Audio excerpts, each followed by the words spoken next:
Welcome back to War Thunder and welcome aboard the Focke-Wulf A-1, the most amazing Focke-Wulfs of them all that gets punished the most by so-called realism. Now, this will be today a bit of a rant video because I just received my long-awaited Jingles fan package from the salt mines. Now, jokes aside, I think this plane is amazing for battle rating 3.3 when you can make it work. Okay, it has certain aspects that are amazing, but the majority of things that you have to struggle with is the overheating of the engine, which is ridiculously stupid in the way, shape and form it is implemented, because it is the oil radiator that kills you after a few minutes of WEP, War Emergency Power. You might think, oh, use just manual engine control. I know how to use it in terms of cooling down things. The problem is I have no access to it on this plane. On this very specific plane, I cannot activate the radiators. I can't. It's just not possible. If you have a solution how to, let me know. It works with every other plane in the game, but not this one. But I digress. You know, it's a small issue if your engine dies and you are in a boom and zoomer that needs kind of all the engine power it got because it can't turn for its life. Oh yeah, but defensive flying, yeah. We come to this in a moment. Now, the A-1 was an amazing aircraft when I got my hands on it at first, and I loved it so much that I flew it so often that I eventually got a talisman on it. Now, this scene that here I show you is very symptomatic. It was a battle on Sicily, and I spent like a lot of minutes, like 4 or 5 minutes, just climbing without WEP. I didn't use it. I didn't use WEP. And then I dove on all those enemies that were down, okay? And thanks to the instructor interference, which is another thing that I despise about Spitfires and, you know, other planes not having. But all the Focke-Wulfs get strangled by them until they die and crash and whatever. And even then, Gaijila doesn't seem to be satisfied. You know, I just think the plane has too many limitations. I had here the perfect boom and zoom runs. The enemies just had to turn into me and no problem at all. This is the landing after my engine cooked off and it was unrecoverable despite me using like 80% of throttle and so on. And I had enough machine gun and cannon ammunition left. But look, watch this. Balance. You can do this with any other plane, not with this one. You know, it was on the runway, flat terrain, but no, let's crash it, you know. You can do it with Bf-109s and Russian, American, British and Japanese planes, not with Germans, but hey, balance, you know. I survived it and I kind of got the repair, but I was registered as being dead. I was kind of lucky here to get a repair, to be honest. But that was not the battle that I wanted to show you. Norway, home of the WEP. I made already a video discussing it a little bit around, but the Focke-Wulf lives and dies by altitude. I know exactly how you should fly them, and I know exactly all the reasons why so often it doesn't work out. It is so frustrating, and all other planes that you have to face are more or less easy mode in this respect. Yes, you can outplay your enemies, but then then you have to rely on the enemy making mistakes, which makes you automatically a bad plane via definition, because it's not up to you to put pressure on the enemy. I don't like planes that are highly unforgiving, highly restricted, and just, you know, strangled by certain limitations. Now I just can imagine a discussion round at Gaijin headquarters. And I received some secret documents and I read them out. Yuri, you have made flight model for Focke-Wulf. It is flyable. What the hell? Lol. What did you do? Oh, sorry. I think it is a British plane. Oh, sorry. I will create new flight model. Huh?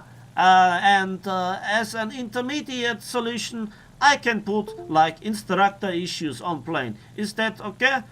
Well, that is good solution. Very practical, historically accurate. Let's make this. And so we now have the Focke-Wulf in its nerfed state. Then we got this huge patch with the thermodynamics, and it claimed to be kind of more on the realistic side. Yeah, what we saw was a nerf to the German planes, certain other planes, and the Russians were not touched at all, at least to those who I fly and have flown since then. But hey, it's okay. Now, if you have to fight not just the enemy, but also the engine, the overheat, and you have limited amounts of cannon and ammunition, what can you do? Well, you have to rely on the enemy. Thankfully, you have a battle rating of 3.3, which puts you against players which are more or less unexperienced. But on the other hand, if an unexperienced player gets his hands on a Focke-Wulf, he will not enjoy it. Now, I know I get many dislikes for saying this, but Focke-Wulfs are just simply outright bad planes and just can harvest idiots. In bombers, in Spitfires that just refuse to turn and go into head-on or snap their wings or crash or do whatever, yes, you can come off better. And I have an impressive kill-to-death ratio in my Focke-Wulfs. Because I harvest idiots and I know what I'm talking about. I hunt bombers and go head-on with Spitfires, which I win. But if a Spitfire just has some kind of brain, or the pilot at least, and lol, I can turn. Lol, lol, lol, Roffel YOLO, I turn. End of discussion. You have nothing left because he turns after you. Despite you being a boom and zoomer, you have so low speeds with your kind of Focke-Wulfs in a head-on, because you run in a straight line. Obviously, you have no speed after that. The Spitfire turns, catches up to you, and 120mm round to your wing, and your time to say goodbye. Unlike on planes, for example, on the Zero, which was featured in my Stop Crashing video, you're going down immediately after you lose the wingtip of your German planes. All of them. Doesn't matter if it's a TAR, a Focke-Wulf, or a Bf-109 variant. They all go down immediately. And that is kind of, again, the unfair thing. But still, why do I show you the Focke-Wulf A-1? It's the most enjoyable out of them. Okay, it's the most maneuverable, it's the most responsive, and I love it. And it has some insane high-speed capabilities. Yes, it can go over 800 kilometers an hour and, still maneuver. One thing that really pisses me off is that my pilot instantly begins to black out with having like 7 or 8 Gs, while Spitfires turn with so much more for so much longer and don't black out with the same crew level. Okay? But, it's just, that's obviously my mistake that I nearly black out, because reasons. Despite having a fully maxed crew. But hey, it's just me. Yes, you can imagine how salty I am, how bad Focke-Wulfs perform. Yes, I wanted this kill on the B-29. Now this battle that I want to show you is flown extremely bad, okay? I do not put too much effort into it, and I make so many things wrong that I could have done probably better. All the more surprising is the result. Now, one thing that I want to present you or want to talk about is the trade-off between firepower and maneuverability. When you compare the A1 to the A4 and A5, you have a massive disadvantage in terms of firepower. The A1 has two 20mm MG FFMs with extremely reliable ammunition, and the P50 and the P47 still lives. Yeah, you and your arguments. Yeah. Let's just watch this. That's more like it. Pilot snipe. Good. So that's my first kill. And we see some allied planes making some cinematic flying. At this point I'm nearly out of cannon ammunition. That is the drawback, that you just have 120 rounds of mine shells, and overall shells in your between your two 20mm MG FFM cannons, which is a severe limitation. But you have 4 MG17s with 4,000 rounds between them, and I love them. I love German machine guns. Why? Because they are reliable. Yes, they have a low damage output, but it's reliable low damage output, especially with the universal belt. I don't know what it is, but I just can make them work. You don't get this insane British 7.7 wing shot snapshot nonsense, but overall you just have good ammunition and they just work. Now, you don't get miracles, but I can make them work, and you can spray down a little bit, and you just don't have to sacrifice your precious 20mm shells. This Typhoon is a plane that I think is so much better than a Focke-Wulf in the majority of things, but this pilot makes the mistake of turning into me, so I had no problem, pointing my guns at him, but that I did miss him was a different topic. Now we can see the 7.92 machine guns at work, and yes, you can kill the enemies. You have a lot of ammunition, centralized firepower and so on, so it's really nice. Here you can see the advertised defensive flying capabilities, and this guy makes all the mistakes, but again, I have so little elevator authority that I cannot really make it work. Furthermore, I have restrictions in terms of the elevator with negative elevation and also the rudder, but hey, it's balanced, right? Yeah, then we see the Spitfire, and this is the reason that makes the difference between a good pilot and a not so good pilot. He had me, but no, the ground is nicer than having me in the crosshair. But hey, I don't complain. Spitfire pilots, best kind of pilots. And then they get 150 octane fuel and further buffs and but hey, it's balance. Now there's this F6F, and yes, I make the huge mistake of turn fighting, but it's something that you get really easily into. The problem is that you don't have kind of the possibility to sustain the boom and zoom. Your engine is not good enough, your energy retention is not good enough. You can't reverse out of kind of boom and zoom attacks like you can do with, for example, Japanese planes. Japanese planes are perfect planes, end of discussion. They can do everything and everything better than you can, but hey, balance. Now I'm trying to run away from this F6F, and well, he has me, okay? So I try to run towards my destroyers, I try to open a gap, but it's difficult, it's just simply difficult. And now he turns away and I run a little bit further, I don't trust it. Lazy destroyer, man. And now I think to myself, oh, just 3 players left. I still have machine gun ammunition left, so let's reverse. What can you do with just machine gun fire? Huh? What can you do? You're out of cannons. Just go back to the airfield. Yeah, you'd think so. You'd think so. And now, let's chase after the F6F and the captured Bf-109. Now, one thing that I have to point out here is I have the advantage of being on Norway again, so I could use my web. And he burns. I love German machine gun ammunition. It's just reliable. And I avoid the F4. Now you can see how brutally sluggish this plane is at low speeds. And yes, this is my 3rd kill on the F6F. Despite using flaps and web and so on, this plane just is dead in the air. It's completely dead. Oh yeah, but it's historically accurate and so on. Yeah, but does it have to be that bad? That extremely bad? I don't know.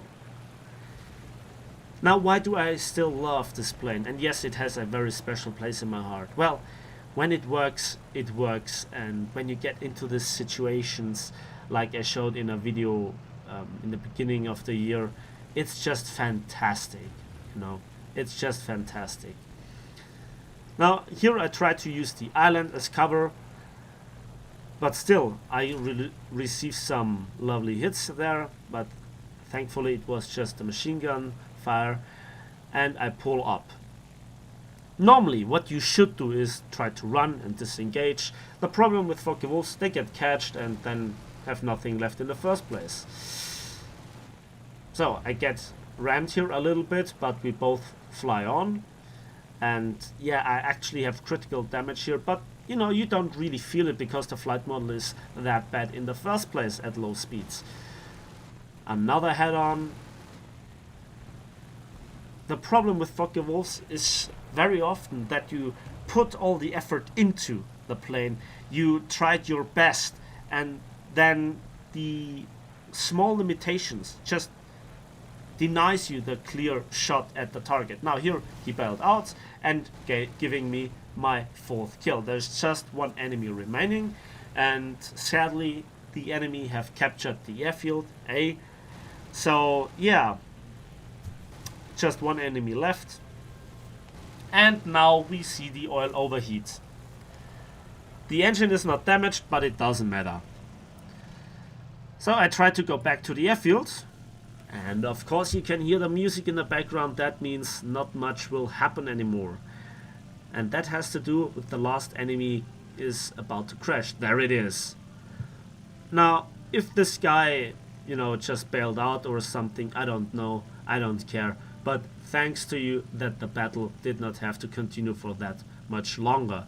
And so we have secured the skies of Norway. Half of our team is still alive, miraculously, because it's a miracle always when I see a German team winning with those limitations on their aircrafts. But hey, that's just me. So the points are ticking down.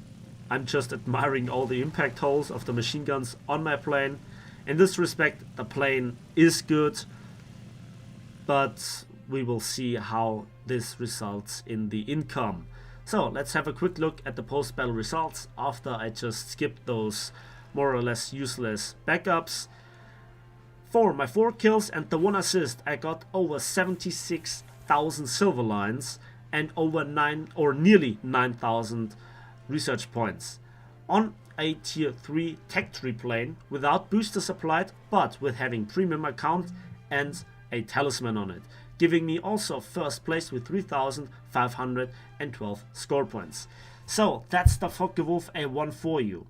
I know I made a lot of videos ranting about them, still I can't stop flying them. I want to love them, but it's so frustrating when you just are always flying against the odds and the enemy is always above you, but you are the boom and zoomer that has absolutely no real turning capabilities. About defensive flying, yeah, you can shake off the enemy, but at the end of the day you end up at low altitude, at low speed, and you just delay the inevitable. But that's enough ranting for today. I still hope that you enjoyed the video. If so, please give it a like, subscribe if you want to see more, and let me know in the comment section your opinions about the Focke-Wulfs. I think they could perform better, and I think it's an unnecessary limitation on the flight models and the instructor. But I think I talked enough about the issues that I see in this flight model kind of matter.